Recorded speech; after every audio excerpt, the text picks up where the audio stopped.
हे लक्षात ठेवायची गोष्ट आहे. माणूस म्हणा तुम्ही, माझा विचार मला देव बनवायचं नाही, मी बी देव झालो नाही, मला तिकडं जायचं नाही, मला तुमच्यापर्यंतच यायचं आहे. त्या मंदिरात ज्ञान नाही भेटलं, मला तुमच्यापासूनच भेटलं, म्हणून माझा हेच देव आहे.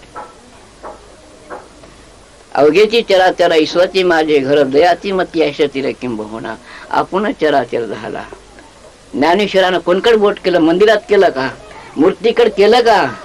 ईश्वराकडे केलं. माझे तोच ईश्वर आहे, शिवरूप आहे.